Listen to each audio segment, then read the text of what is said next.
सुप्रभात। मैं सुधा सक्सेना। मनुष्य मन और बुद्धि को लेकर के विशिष्ट प्राणी तो अवश्य है, किंतु सदैव नित नई कामनाएं उसको व्याकुल करती रहती है। जिस प्रकार से पौधों के बीच झाड़ फनूस निकल आता है, खेतों के बीच, कृषि के बीच झाड़ फनूस निकल आता है, उसी प्रकार से हमारे मस्तिष्क में जो विचार चलते रहते हैं उसमें अनेक अच्छे और बुरे दोनों विचार आते रहते हैं और हमें उन विचारों को काट छांट करना अत्यंत आवश्यक होता है। उन विचारों की काट छांट करके अपनी परिस्थितियों के अनुसार अपने कार्य को करना ही आत्मसंयम कहलाता है। आइए आज आत्मसंयम पर कुछ चर्चा करते हैं।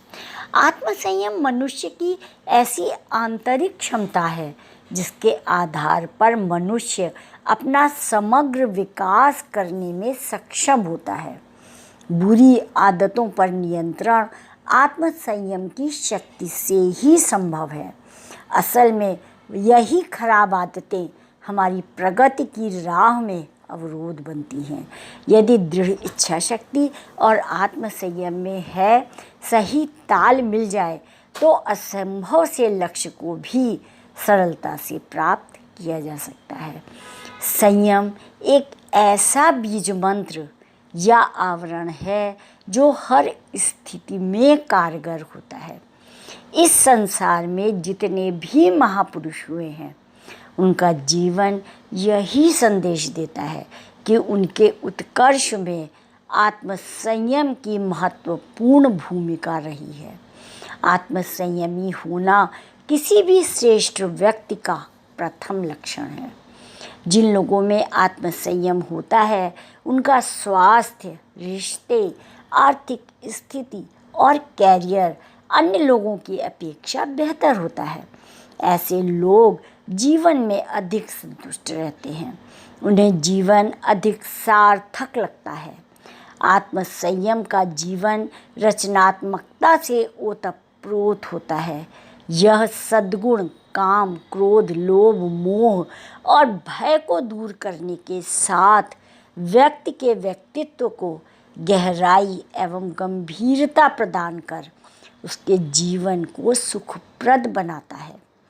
आत्मसंयम का महामंत्र आत्मसात कर हम अपनी असीमित इच्छाओं के अश्व की लगाम अपने हाथ में रख सकते हैं।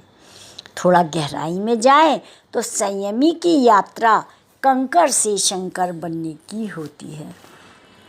हमें अपने जीवन में आत्मसंयम की आवश्यकता इसलिए भी पड़ती है कि हम पथ से भटके बिना अपने लक्ष्य तक पहुंचने में सफल हो सकें।